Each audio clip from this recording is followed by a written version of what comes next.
Well, the fundamental nature of relationship is giving and receiving. See, and it's important to understand three things. And these three things about relationship are responsibility, authority, and privilege or benefit. Go with me to Matthew 7, 21, 23.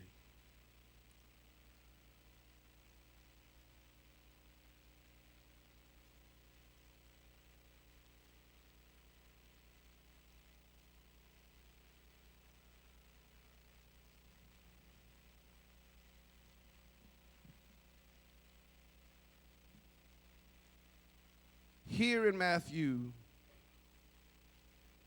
records the Sermon on the Mount. And at the 21st verse, Jesus is talking about true and false disciples.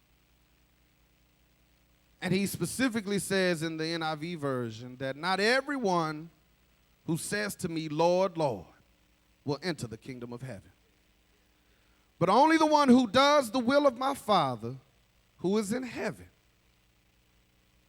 Many will say to me on that day, Lord, did we not prophesy in your name? And in your name drive out demons, and in your name perform many miracles? Then will I tell them plainly, I never knew you. Away from me, you evildoers. Responsibility. It's important to understand that when we're talking about relationship, you identify your place in that relationship. You have to understand and identify your responsibility in that relationship. Here, Jesus is speaking, and he's telling them that there are going to be people who know who I am. And after being out of school for a couple of years, there are people that have come and said, hey, I remember you. And me, just like most of y'all, yes. Don't know who they are. Y'all know how we do. You had no clue who this person is. Yes. How you been? Don't know who they are. Don't remember who they are. I don't remember this interaction you say that you know. But this person is walking around saying, wait a minute. I've talked to so-and-so about you, and I remember you back when we did this or when you did that, but wait a minute. How is it that you don't remember me? Christ is simply saying to them, you may be using my name. Y'all know some folk that like to name drop. You know how they are. You know, they want to get into certain places, so they use so-and-so's name. They want certain benefits, so they use so-and-so's name. And he says, you may have been using my name, but I don't know you. The problem in this relationship is that they failed one of the primary responsibilities, being identified in that relationship. Anybody heard of the love languages? Amen. And it's important to talk about when you talk about love languages, amen, people say, well, I know my love languages. And that's good and that's fine. But the thing is that my wife and I are only successful if I know her love languages. Doesn't matter if I know mine. I tell people there's a simple formula in a relationship. If I cover you and you cover me, then we covered. But if I cover you and you cover you, then I'm not covered. And if you cover me and I cover me, then you're not covered. And if I cover me and you cover you, we might as well stay single.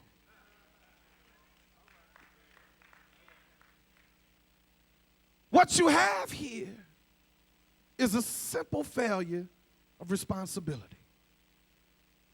What Christ is saying to them is, you may be using my name.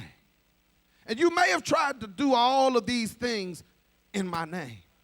But you forgot to have a relationship with me. You didn't ask me what I wanted you to do. You came to me telling me what you did for you.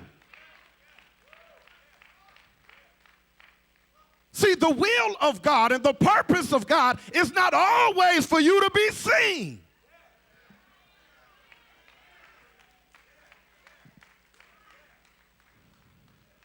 Listen, if all of us were preaching and pastoring, nobody would listen.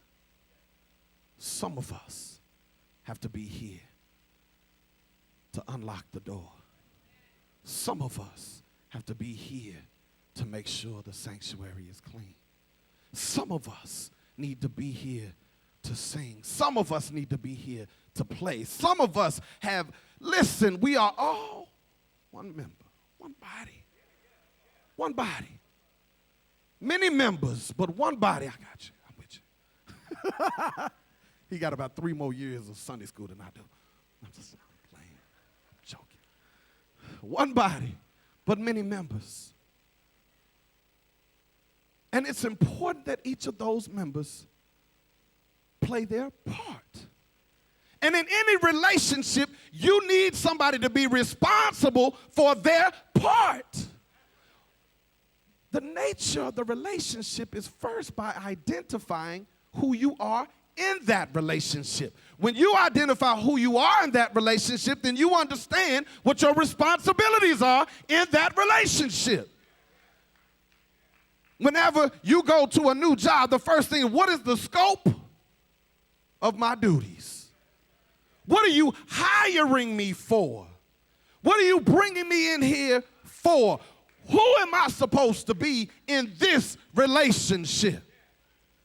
The problem is that there are people like these that Christ is talking about that are sitting up here saying, wait a minute, I want to go sit at the table with you, and I want to come into this big meeting, and I want to be part of all of the decisions. And he's saying, who are you? But wait a minute, I thought you know who I am because I use your name. I know who you are. But he's saying, I never knew you. Because when I was looking for you to be obedient, you weren't doing that. When I was looking for you to do my will, you weren't doing that. You were doing what you wanted to do. So, the first thing is responsibility. And that's a big one. Because there you identify who you are in the relationship. The second thing, go with me to Acts. Acts 19, 11 through 17.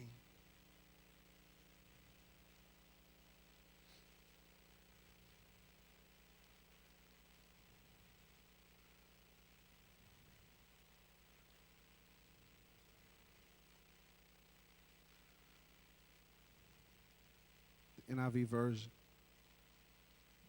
says this, that God did extraordinary miracles through Paul, so that even handkerchiefs and aprons that had touched him were taken to the sick, and their illnesses were cured, and the evil spirits left them. Some Jews who went around driving out evil spirits tried to invoke the name of the Lord Jesus over those who were demon possessed. They would say, in the name of Jesus, whom Paul preaches, I command you to come out. 7 sons of Sceva and a Jewish chief priest were doing this. Said, but one day, the evil spirit answered them. Said, Jesus, I know. And Paul, I know about. But who are you? Then the man who had the evil spirit jumped on them and overpowered them all. He gave them such a beating that they ran out of the house naked and bleeding. I love this story. The second part of relationship is authority.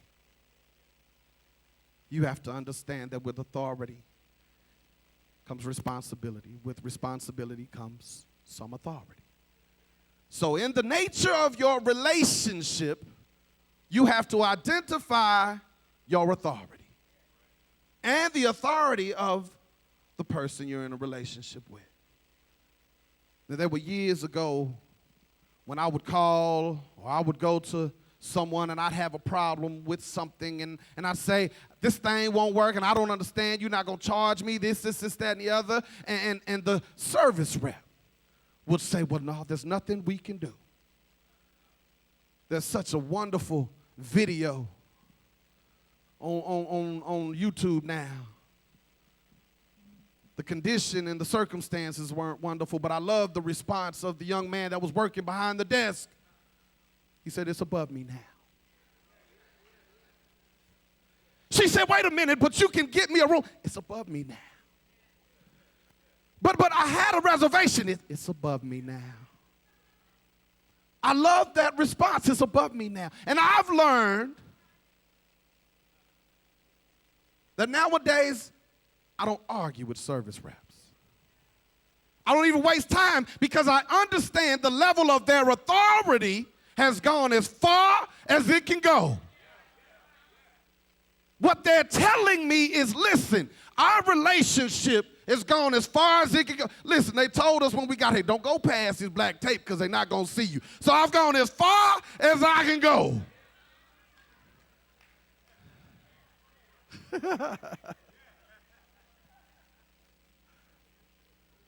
So I don't even, listen, I understand that relationship, no problem. I need a new relationship. Listen, I need this one right here, D. It's for my single folk. Actually, no, this is for some of these folks in some of these messy situations. The nature of this relationship has gone as far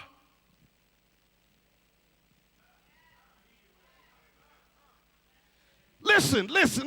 Some of these folks keep dealing with these knucklehead folks or these people that just won't act right, that just won't do right, that just ain't trying to. Listen, they've gone as far as they can go.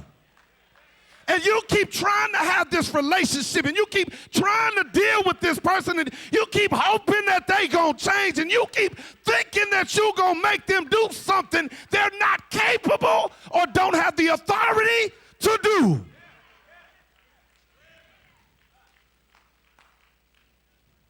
So I tell them politely before I get upset. I got to save my upset. You with me?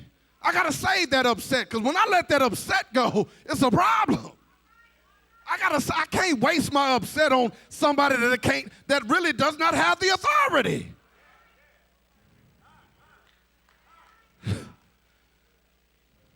I hope I help somebody. I'm trying to cut that time down that you're spending on Sprint, trying to get that adjustment on your bill. Quit talking to the reps. They don't have the screen. They don't have the permission. They don't have the authority to make any changes. So I say, listen, get me to somebody who can. Let me talk to a supervisor. And we go as far as they can go. And if I haven't gotten my solution, no problem. I need your manager. Now we had somebody else, and we will go as far as we can go. And if I haven't gotten a solution, no problem. I'll talk to your manager. Listen, I'll go as far as I need to go until I have the right relationship with somebody that has the authority to do what I need.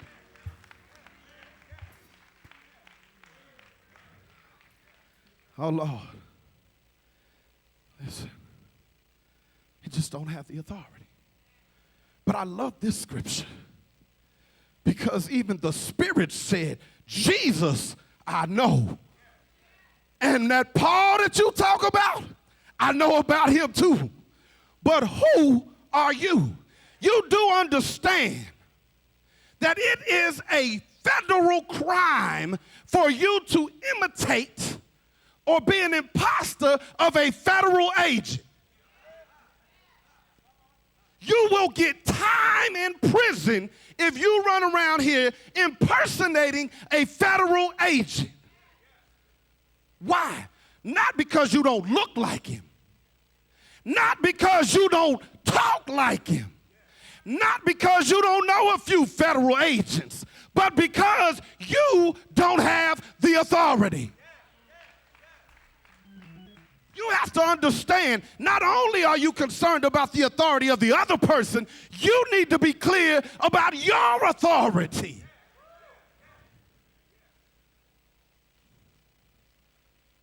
And just like in the story, there's consequences for you acting like we used to say, for you fronting. You run around here fronting like you something else than what you are. Like you have authority that you don't have. Listen, that's the last of my clan. Mama, you hear me? That's the last one we having. Y'all, look, all of y'all grandparents know that y'all done had this conversation with your kids. Y'all don't want one more? Nope. Somebody got to be the last one, and she the last one. But I've told all of our kids, my 4 kids, 2 boys, 2 girls. My oldest son, bigger than me all day long. Bench press 400 pounds. I don't understand why, but he played football, so maybe that's it.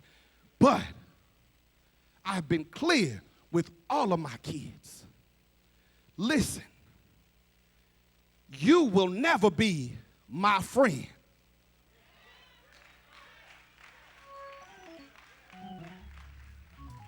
I need you to understand that. See, after 45 years, my mother and my father are not my friends. Now, we can be friendly, and we can have a good time like friends do, but trust me when I say, at the end of the day, we are not friends. I told all of my children, I choose my friends. I didn't choose you. God sent you to me. God made me responsible of you. God told me that I have the authority. Oh, Lord. The problem is, you got some of these parents that want to be friends. You need to get out more. You need to find you some friends that are on your level.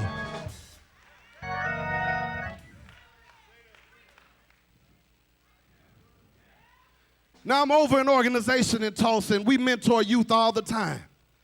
And at World One, I'm over the youth there too.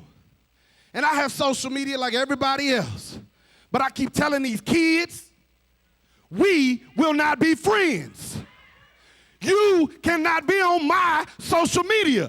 I am an adult, and the stuff we talk about is for grown folks. And kids ain't got no business right here. We didn't have a whole lot of people at our house, but when we did have grown folks, Mama and them said, hey, y'all get out of here. Grown folks is talking, get out of here. The problem is there are kids having adult conversations, or you got adults having childish conversations. I don't know which one.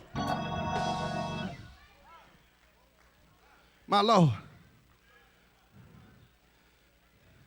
Folks running around here being imposters. And those imposters who don't have authority can get you killed. There are consequences for being an imposter. My Lord, I told you 6 weeks, so I ain't going to do all of that. We're going to keep moving. Amen. The last part that I want us to understand is privilege or benefit. Now you understand a healthy and functional relationship has three things. It's responsibility, it's authority, and there's privilege or benefit. Go with me to Luke 15.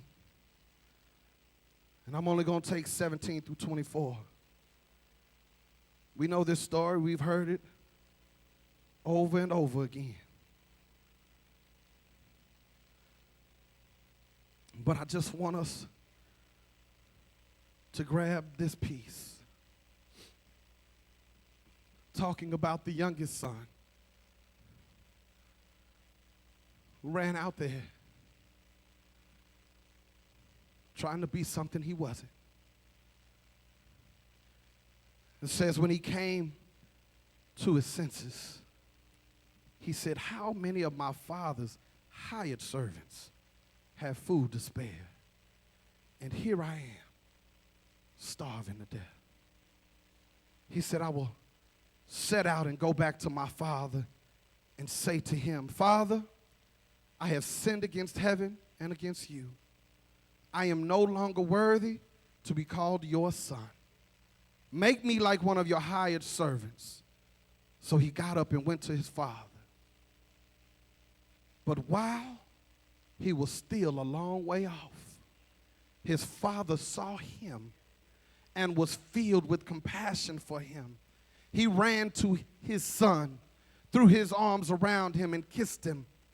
The son said to him, Father, I have sinned against heaven and against you. I am no longer worthy to be called your son. But the father said to his servants, quick, bring the best robe and put it on him. Put a ring on his finger and sandals on his feet. Bring the fattened calf and kill it. Let's have a feast and celebrate. For this son of mine was dead and is alive again. He was lost and is found. So they began to celebrate. I love this story, and this in particular, because even as the son tried to demote himself, even as the son did not feel worthy enough to be called his father's son. Now, this is the same boy that at the beginning of the story said, hey, you ain't dead yet, but I want my money. Run me that. This is the same child that talked to his brother, and his big brother said, no, I don't think that's a good idea. I ain't worried about you. Daddy, I need that money. Let me get mine. Has now gone through life. Has now gone out into the world. Didn't even get a t-shirt to come back with. Didn't have no souvenirs to come back with. Came all the way back home and said, look, I don't even deserve to be called your son. Just make me one of the servants. I don't even want to be related any longer. Just make me one of the servants.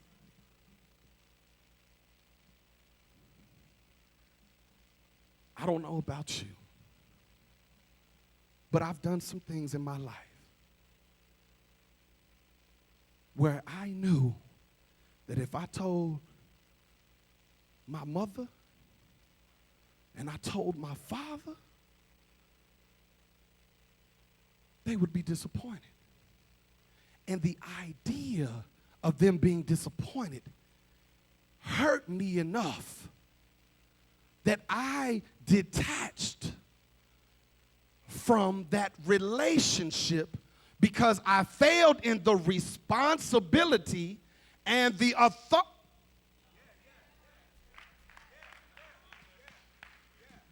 So listen, when you failed in the responsibility and the authority, you no longer feel like you deserve the privileges. The problem is there are people coming into your life and they're trying to get the privileges want the privileges without the responsibility and the authority. Listen. Sisters, y'all know him. Y'all know this brother. Y'all know this Netflix and chill.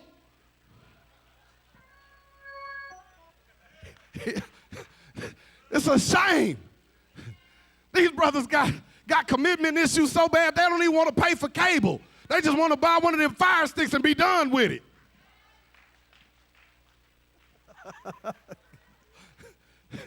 That's how bad they got with commitment issues.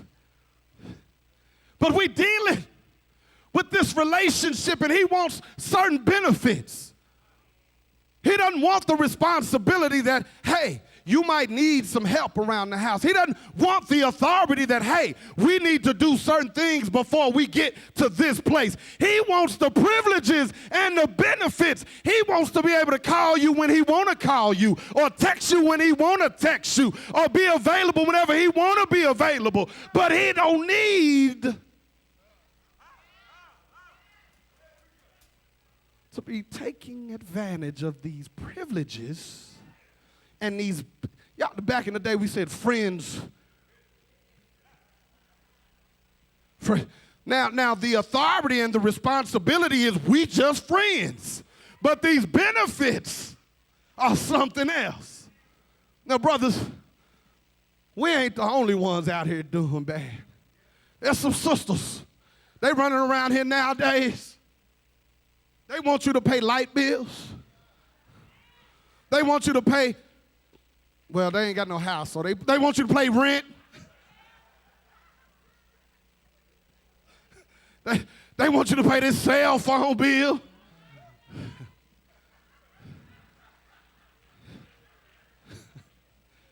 But you got to be careful with these because they don't want to give any privileges or benefits. Now, I'm not saying the benefits you're thinking about.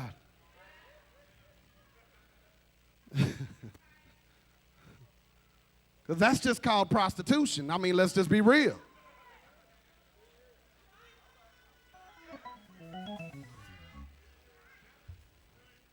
I'm just saying. I mean, if I don't have to give it to you, I give it to the electric company, I still get certain benefits. It's still prostitution.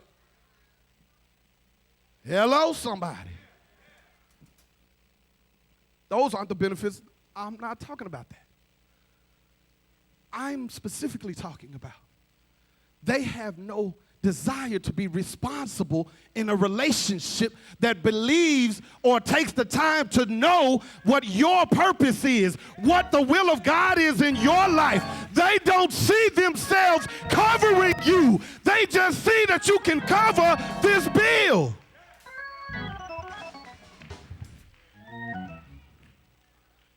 Benefits and privileges.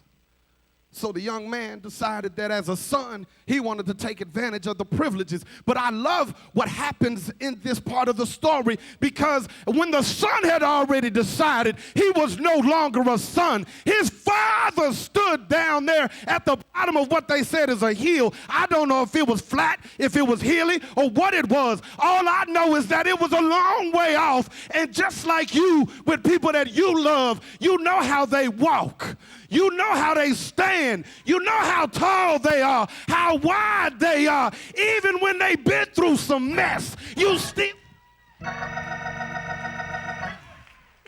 Even when they've been through some trauma, even when they messed up, even when they thrown away their own life, you still know who they are. When they don't know who they are anymore, you can still look and say, there goes my son. He don't feel like he can, but he didn't name himself. I named that boy. Listen. He said, the son said, Daddy, I done messed up. And I'm no longer worthy to be called your son. But I like the father. He said, I'm not even entertaining that mess. He didn't even talk to him about how he messed up. The first thing he said is, go get the robe. Because he don't look like my son. Go get the robe so he can start to look like my son. Go get the ring so he remembers the relationship we got. Listen, and while we do that, we go celebrate. So go get the biggest calf, because we gonna barbecue tonight.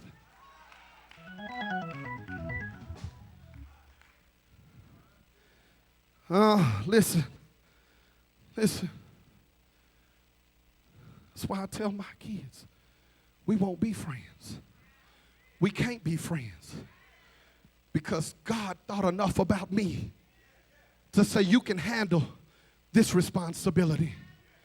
You can handle this authority over her life. You can handle what I have prepared for her life, for his life, and your life, in concert, in relationship, in connection, in association, in interaction, in relationship with them. I need you to understand. It's a mess we've been going through all week. Some of us been going through it for years. We've come to a point where we don't want the responsibility no more. I don't want the responsibility no more. Understand the nature of the relationship. I don't want this responsibility. We're forfeiting the authority that God has given us, and we've just given up. And we're sacrificing the benefits and the privileges. This relationship I'm talking about is the relationship with God.